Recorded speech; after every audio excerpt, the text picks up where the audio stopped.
Good morning, Carol, Salva, and Tonya Ward-Singer. We're just meeting up here from across the country to talk about English language learners and our upcoming event. We are super excited across time zones. It's fantastic. It's wonderful to be here. So in early October, the two of us will be keynoting back-to-back at the Elevate Conference in St. Louis. We're going to be there on different days, which is why we need to be virtually for the collaboration and the power.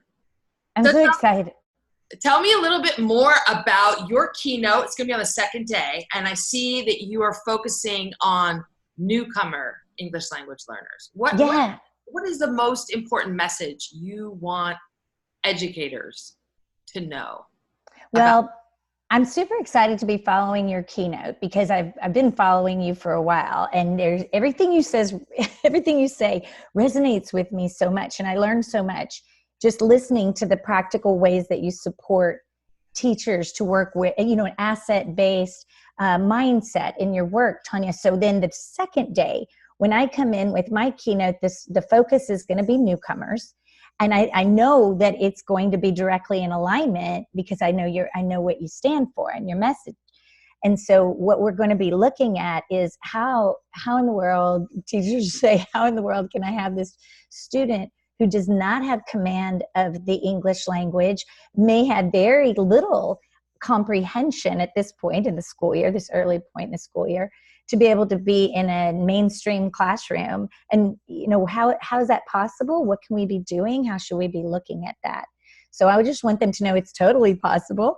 And, the ways that we include students to help them engage, lower their stress, and just help them engage so that they can move forward in any classroom, in an ESL classroom, in a math classroom, in a biology classroom. So one of the common, I think, issues that comes up sometimes is a teacher, if there's a student with limited or interrupted formal education and they're new in English.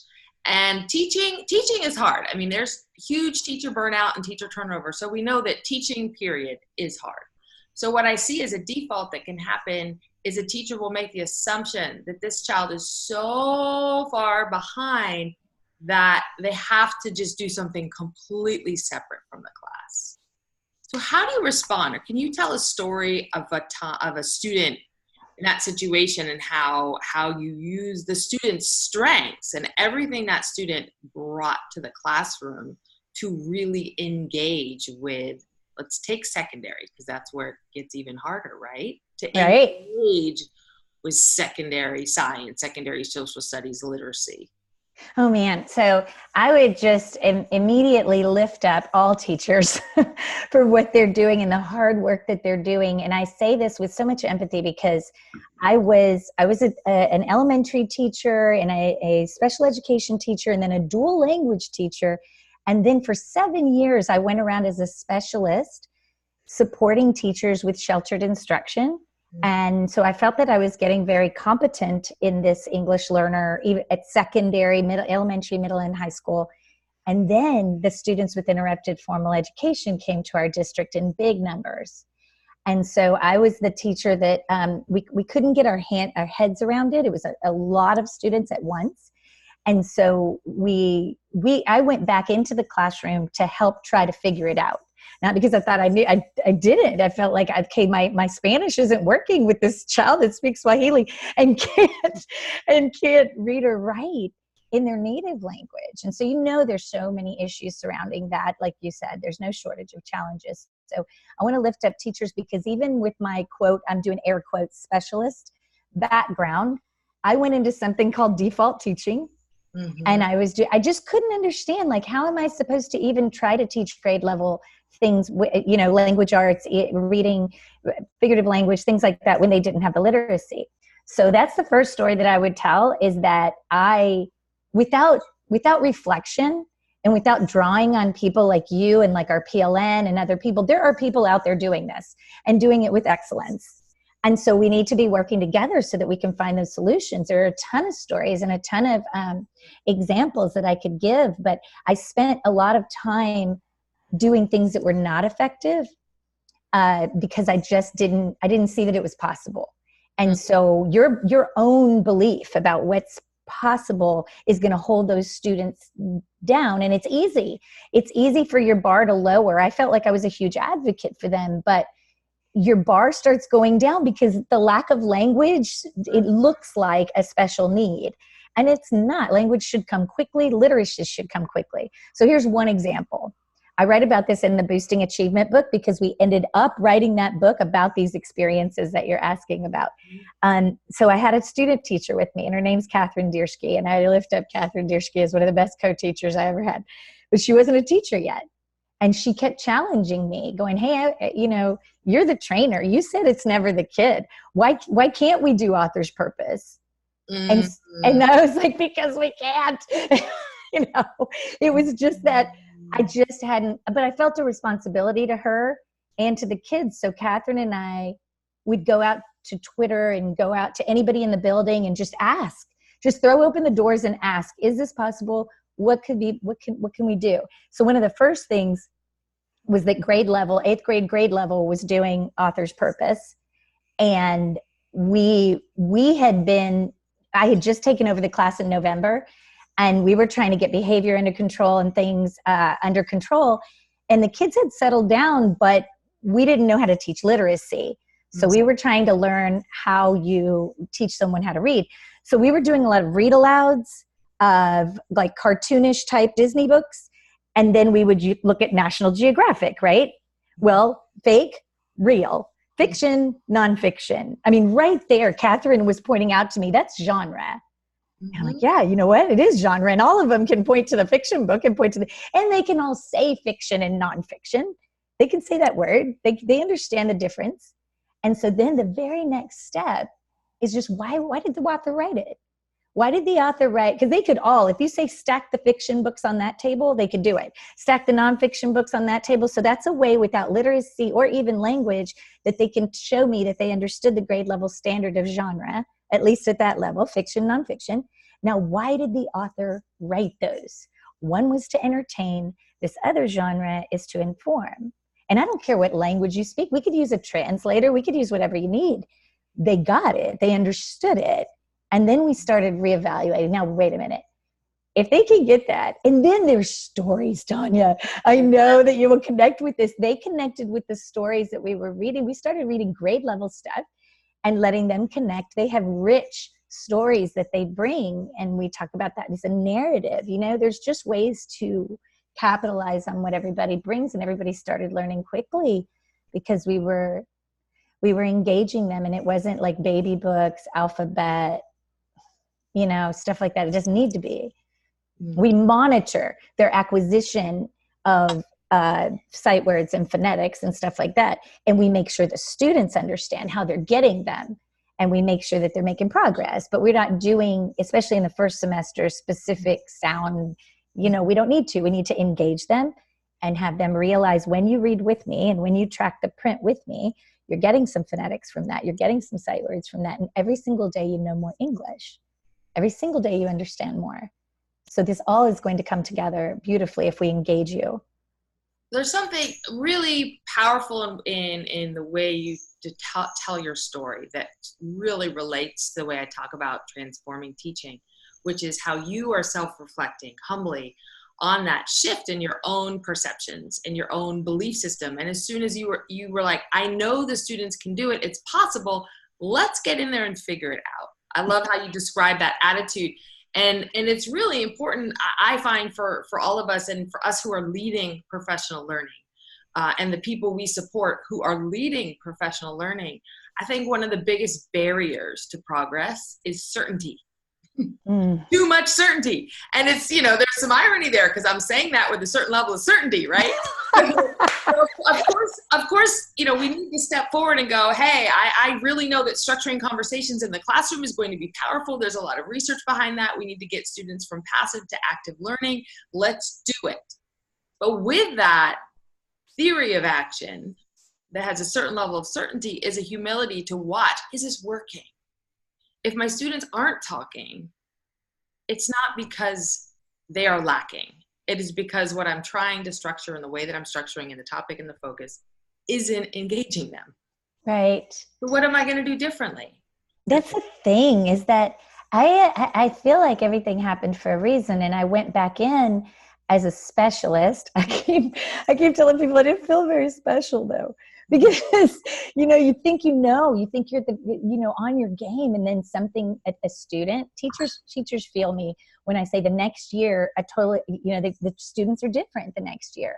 So I went in, and this was a demographic I wasn't used to, and we weren't used to. And I feel like, oh no, I'm going to be revealed. This isn't working. People would say, oh my gosh, Carol's back in the classroom. Can we come see you teach? I was like, oh my God, no, it's not ready. You're going to see that I don't know what I'm doing. But really, Catherine there, a new teacher who is expecting to learn, made me go, you know what? This is bigger than me, and I need to get over myself, and I need to just say, help. Let's all ask for help. Let's all just be honest. That's when everything took off in an exponential way, is because we started talking to the students about, hey, look, I'm not the expert I'm the expert in some things. You guys are experts in something else, but we could all learn together. We were honest with them that this was new to us. But did they want to partner with us to see how fast a person can gain literacy when there is no issue except opportunity? Absolutely. And it went crazy fast, because then you're empowering the learners too, but from a place of humility.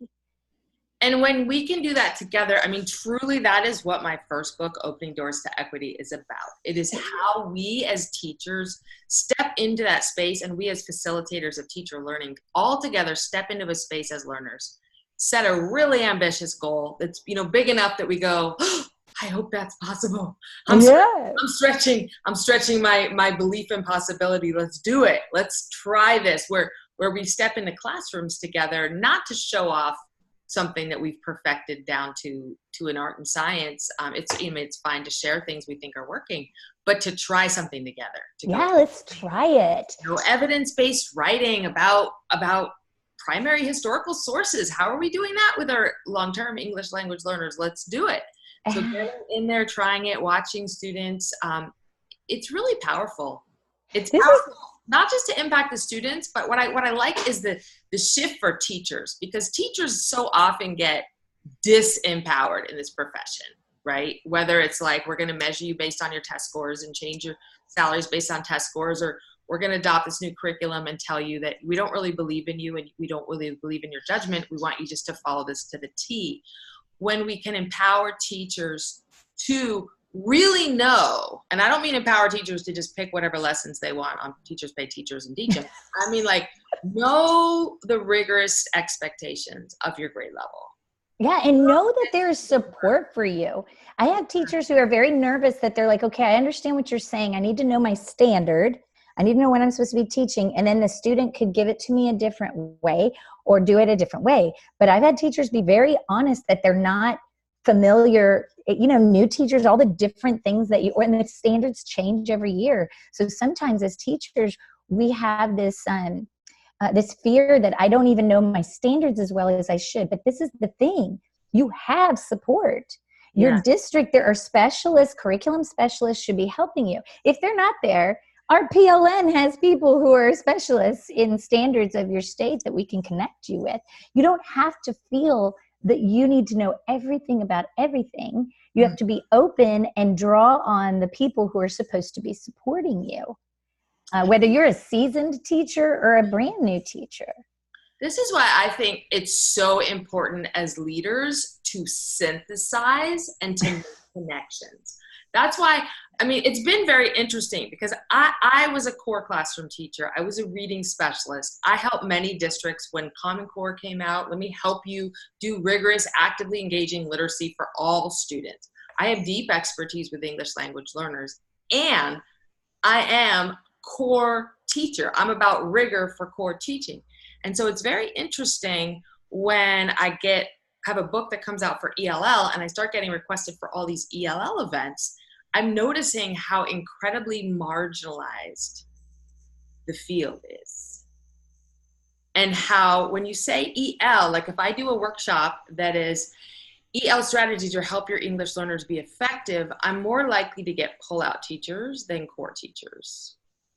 and I learned that, Tonya. I start talking like, and I'm assuming everyone is doing it a certain way. And I quickly figured out, no, the people that get sent to some of these conferences, you're right. It's like people are either pulling students out a lot. Anyway, I just had to shift because it looks different in different places. Everybody can be successful. Everybody can be powerful and draw on the advantages of whatever your model is. But I was assuming when I first started doing this that I would be talking to content teachers. I am sometimes, but you're right. So it's interesting. And this is where I think synthesis is important and imperative, because I really want to continue focusing on and help move core teaching for English learners. That's my passion. That's your keynote, right? That's what you're going to be doing? Absolutely. That's going to be my keynote. And I recognize that I'm going to get a lot of EL specialists, and I love them. I know, that's our people.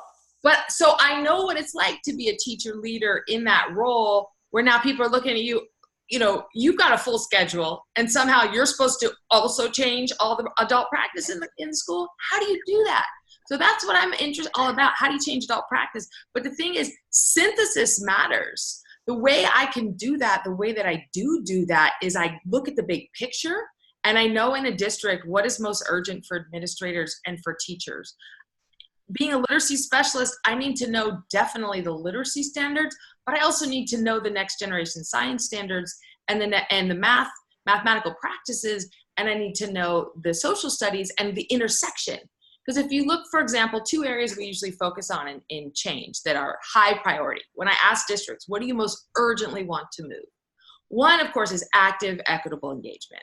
Right? Every kid is actively participating in the classroom. So there's a lot that makes that happen, but part of it is structuring academic conversations. Absolutely. High level teaching. So that's one. It's very easy to connect across the curriculum, any curriculum where you are. And with that, when you look at who's talking, who's not, why, you get into issues of belonging and issues of valuing and devaluing students and how to shift the culture of a school. But the other one for literacy is argument. How do you read closely with a text-dependent question like author's purpose, or looking at how events are connected in history, or looking at cause and effect in science, or justifying your thinking of how to solve a problem in math. But argument, academic argument, and how do you justify with evidence? That is one powerful focus area that with a lot of schools, that's what they choose. That's what we choose that we want to transform together. And synthesis is important because if I bring my EL expertise only in a marginalized way of like, here's this, here are these separate EL standards, here are these separate EL strategies, you busy people do the work of figuring out where this fits. And they're like, I'm busy. I've got too much on my plate. I have too much time. I don't have time for your EL training or your EL strategies. But when I come in, I'm like, I see you. I hear you. I know you want every kid in your class to be able to do these things. Let me help you with the pedagogy to make every kid succeed.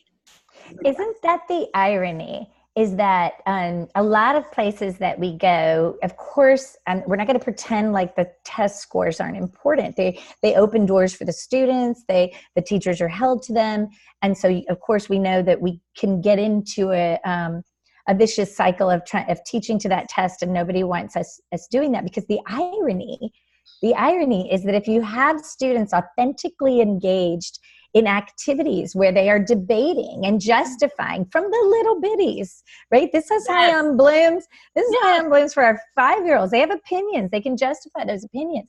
So if you have them thinking that way in classrooms and having and engage, your English learners are in that mix. Because if my goal is to have students justifying, a position, it doesn't really matter what language they're thinking and doing that in, as long as we have a language goal in English where everyone is supported to speak academically or write academically something, language will move. But the ironic thing is that student's going to be engaged because they're being allowed to think critically about really interesting topics. Then when you go take that test, you think that way. So all your students are going to do better. Those tests, people hate them because they're not easy. They're trying to measure analysis. They're trying to measure why. And if you don't think in terms of why, because you've done that in class and had those conversations a lot, it's going to be very difficult for you to be assessed and show achievement. Absolutely. You can't do that with a test, teaching from a test. Well, analysis is going to help with the high level test, but analysis is going to help our humanity. Life, right? That's what growing people. Our nation. Thank you.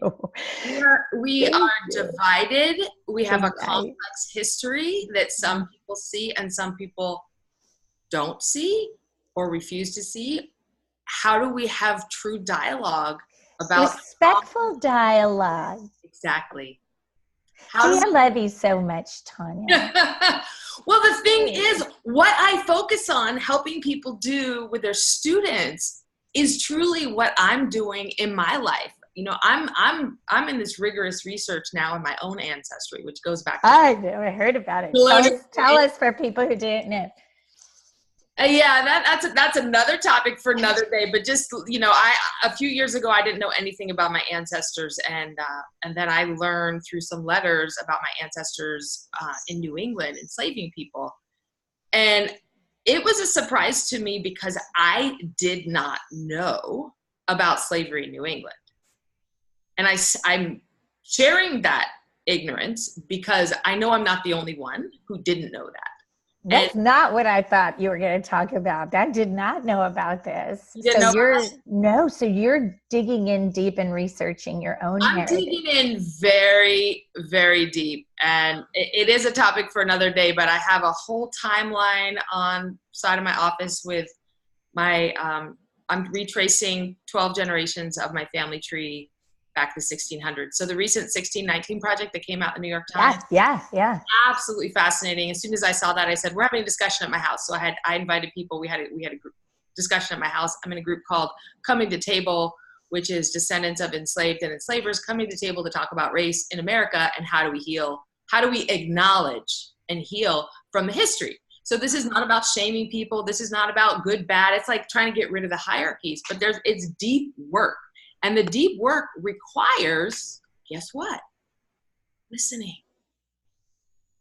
talking to people, dialogue that disrupts what your preconceived notions were. And then you reflect and go, wait a minute.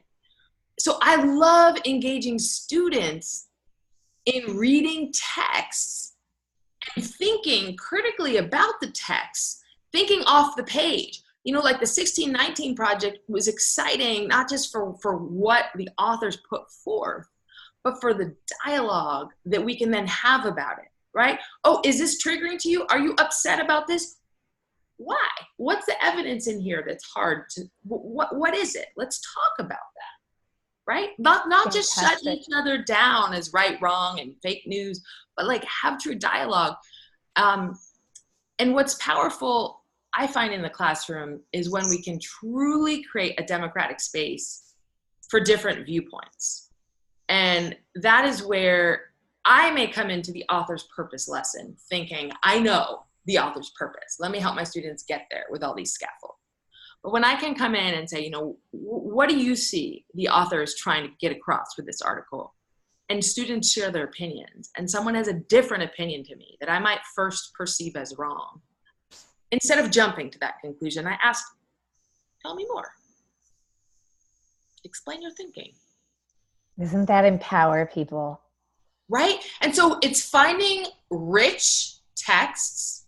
It's finding rich and relevant texts. I mean, I have a lot of fun reading Sandra Cisneros. And for example, in middle school, my goodness, we had such a lively discussion over one of those texts, you know, whether it's fiction or nonfiction, but finding something interesting, whether it's a mirror of the students, and I want to remember who to credit for this metaphor. You know who to credit for this metaphor?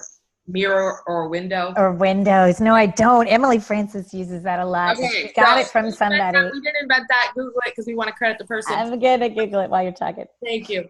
That our texts are both, you know, mirrors of students. They see themselves in the text, but windows to see beyond themselves.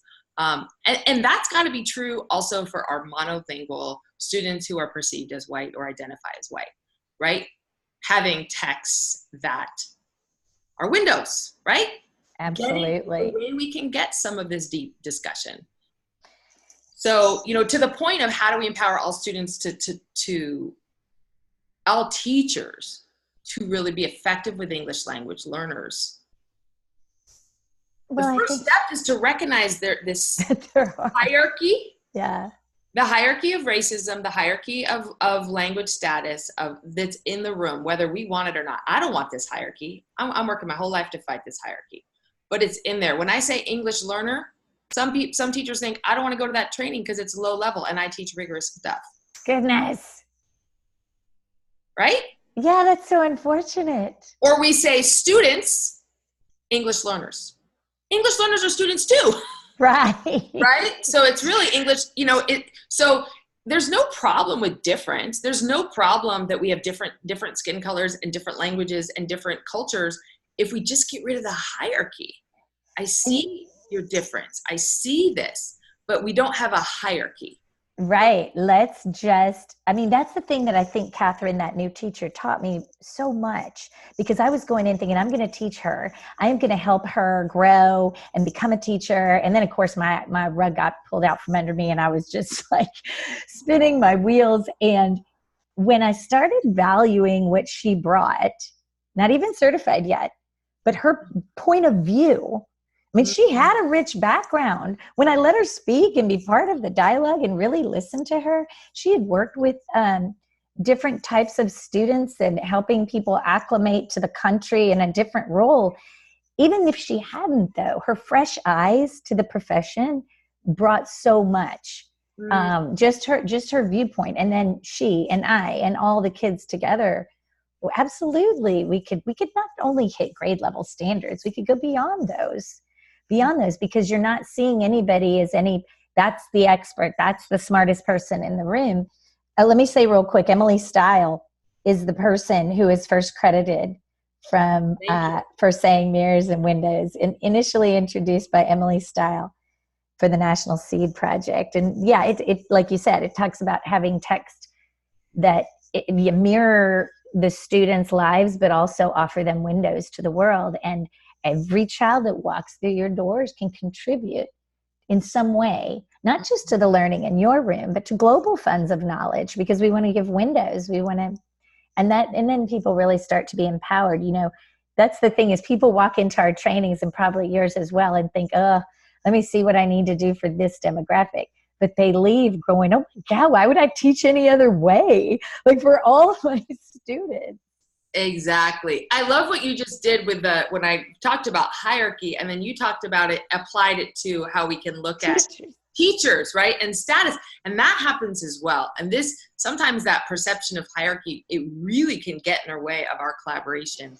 And it's not necessarily about race or culture or language, right? It's about years in the profession, about job title, right? So it could be like, if I feel like I'm supposed to be the expert, I may be sort of uncomfortable with that role and may not share all my knowledge. Or if I feel like, oh, I'm just new here, I don't really have anything to add. So it can be an internalized sense. It can also be, like you say, we can bring it. So to try to be in inquiry ourselves about where we see hierarchies and where they're shaping our action and our inaction.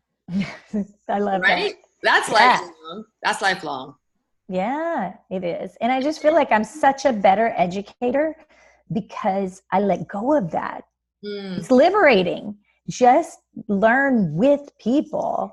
Add to, listen to, try to keep an open mind. I love what you said earlier about your group challenging ourselves, because if you don't spend time doing that, you can just start kicking out anything that doesn't resonate with whatever you believe. And we do that subconsciously sometimes. So kudos for everything you're doing professionally and personally. It's inspiring. Well, that's confirmation bias, what you're talking about right there. Yeah. It's human. It is the scientists prove it. We could Google that one and probably name a bunch of scientists there on confirmation bias. But yeah, you only see the data that supports your theories, right? We walk around with theories and preconceived notions, and then we see the data that supports it. And I'm doing that too. So to be aware, like, I have not arrived to the point of not being human and having bias. So let me be humble enough that when I feel, one of my favorite things, you talked about the rug being pulled out from under you. And I was thinking about that same metaphor today in terms of learning the history of my ancestors and how it actually has changed the feeling I have of the ground I'm standing on in a powerful and humbling way. I like, some people call that cognitive dissonance, when you get data that makes you uncomfortable. So let's seek it together. Let's believe enough in the possibility of our students in equality in a way that our country has not yet realized, and step into that discomfort together. And then we're really growing people the way that we're charged to do, and put young people out into the world, being able to appreciate other perspectives, being able to challenge their own thinking. This would be a good thing for the world, right? Yes. Let's leave with that. Let's leave with that hope.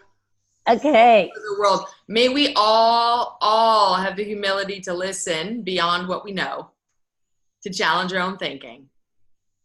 And at the same time, to take imperfect action, right? To try to take imperfect action in the direction that we believe is possible, so we can keep iterating and improving our practice for a better world. Oh, awesome. Awesome. That's so inspiring. I'm so excited for your keynote. I'm doing everything I can to get there a day early because I want to see it, at least be part of it. You're going to have breakouts after your opening keynote. So I have a keynote on Collaborate for Core Excellence. I have a breakout that is leading teaching transformation for English learners, really focused on instructional leadership. And then I have a really hands-on strategy session on high-level conversations to make routine. That's so great. It's going to be fantastic.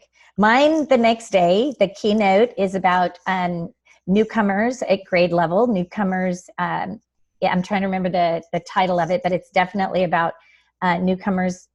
I have it. Newcomers at grade level and beyond, newcomers and students with interrupted formal education, exactly what you were asking about. How can we include them while they're gaining literacy, while they're gaining language, and in what's going on in our classrooms? And then if you're the person who's working on literacy with them, how do we do things that help that propel that as well? And then I have a breakout specifically on literacy strategies. In mainstream, what's called rapid literacy, so that's either in mainstream classes or in the ESL or ELA classroom. How do we help those students, secondary students or upper elementary students, be in a place where that is coming along at the pace that it should, while we're doing everything else? So I'm excited. I'm excited to be there. I really appreciate Rob Greenhalgh for having both of us. Yes. And we have a hashtag because Tonya has her hashtag. If you want to see her work, you can follow at hashtag EL Excellence. It's spelled out it's EL Excellence, right? And you have your book. I don't have my book with me. Yes. So honestly, I'm using the hashtags that, ELL and ELL chat, the hashtags where a lot of people are meeting up. Yes. Rather than trying to create, like I say, the synthesis over the silos. Right.